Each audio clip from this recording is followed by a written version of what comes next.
Hello दोस्तों, स्वागत है आपका अपने इस चैनल फैक्ट स्टडी में। आज की फैक्ट एनालिसिस वीडियो में हम बात करेंगे, अभी रिसेंटली बहुत ज़्यादा चर्चा में है और तमाम बड़े बड़े न्यूज़पेपर में यही हेडलाइन है कि ईरान के द्वारा पाकिस्तान पर किया गया हमला या ईरान के द्वारा एयर स्ट्राइक के रूप में पाकिस्तान पर हमला किया गया।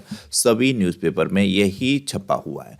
तो ईरान ने जो हमला किया है, जैश अल अदल, ये एक आतंकवादी संगठन है पाकिस्तान का, इस पर हमला किया है। क्यों किया है, इस पूरी कहानी को समझेंगे। काफ़ी इंपॉर्टेंट है ये आपके एग्जाम के लिए भी, और वैसे भी आपको ये घटना पता होना चाहिए।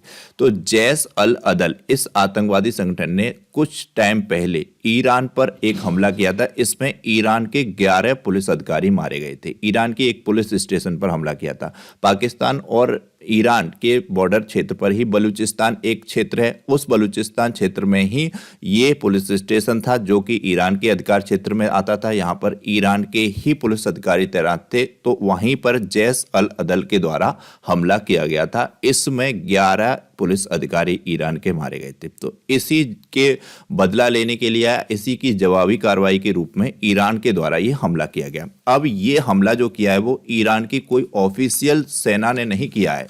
ये हमला किया है ईरान की सेना से स्वतंत्र एक संगठन है, जिसकी स्थापना 22 अप्रैल 1979 में ईरान में की गई थी, जिसका नाम है Islamic revolution guard corps. Islamic revolution guard corps, इसके द्वारा हमला किया गया। हालांकि इस इस्लामिक रिवॉल्यूशन गार्ड्स कॉर्प्स को भी कई देशों ने आतंकवादी संगठन ही माना है, और इसके कई बार साक्ष्य मिले हैं आतंकवादी गतिविधियों में भी, और आतंकवादियों से जुड़कर ये भी काम करता है इस तरीके भी। तो ईरान ने इसी इस्लामिक रिवॉल्यूशन गार्ड्स के द्वारा ही हमला करवाया है।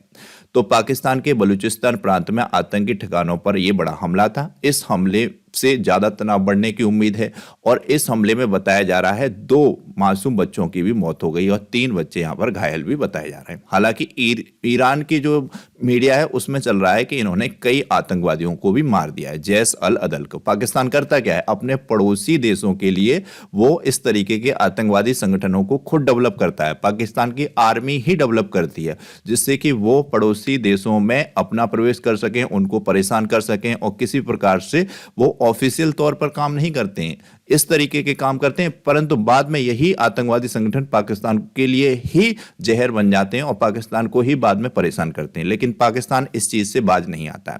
लेकिन पाकिस्तान की मीडिया में क्या चल रहा है, अभी कुछ टाइम पहले ही, 2-4 दिन पहले ही वहां पर गए हैं। अभी आप सभी को पता होगा एस जयशंकर कहां पर ईरान के दौरे पर थे। तो पाकिस्तान की मीडिया कह रही है कि ईरान पर के द्वारा जो हमला किया गया है पाकिस्तान पर, वो हिंदुस्तान के द्वारा करवाया गया है। उसमें पूरा का पूरा एस जयशंकर का हाथ है, ये कह रहे हैं वो, कि इससे पहले ईरान ने इस तरीके का हमला नहीं किया। लेकिन जब एस जयशंकर का दौरा हुआ, उसी के बाद ये हमले क्यों हो रहे हैं, ये कह रहे हैं ये। और जैश अल अदल जो है, ये अपने आप को न्याय की सेना कहता है। इसका जो स्थापना हुई थी 2012 में हुई थी। ये एक सुन्नी आतंकी गुट है, और शिया और सुन्नी में तो लड़ाई चलती रहती है। तो ईरान की जो पुलिस स्टेशन थी वहां पर शिया वाला क्षेत्र था, इसलिए इसके द्वारा जैश अल अदल के द्वारा वहां पर हमला किया गया था।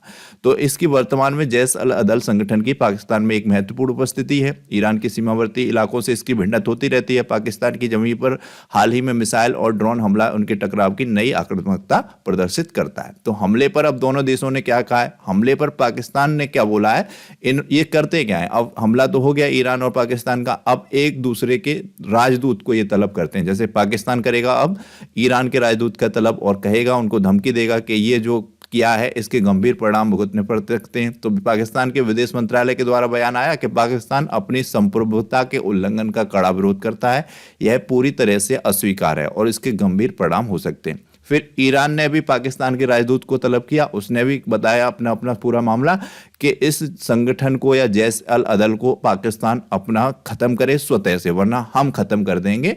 और हमने जो हमला किया है इसी जैश अल अदल को टारगेट करके किया है, और इसके 2 ठिकाने थे, इन दोनों ठिकानों को हमने नेस्तनाबूद या खत्म कर दिया है, समाप्त कर दिया है। इस तरीके की इन दोनों देशों में बयानबाजी चल रही है। तो जैसा कि हम देख रहे हैं इजराइल और फिलिस्तीन के घटनाक्रम, और बाद में ये ईरान और पाकिस्तान का इस तरीके का अगर युद्ध हो जाता है कल को, तो ये मामला काफी गंभीर हो जाएगा।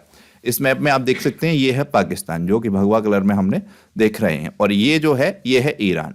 ये बॉर्डर जो है ये 908-909 किलोमीटर का एक दूसरे देशों का बॉर्डर है, ईरान और मतलब मतलब पाकिस्तान का, तो ये ध्यान रखना है। ये तो अपना प्यारा भारत देश है ही, यहाँ पर ये अफगानिस्तान, ये सब आप जानते ही होंगे, काफ़ी इंपॉर्टेंट है।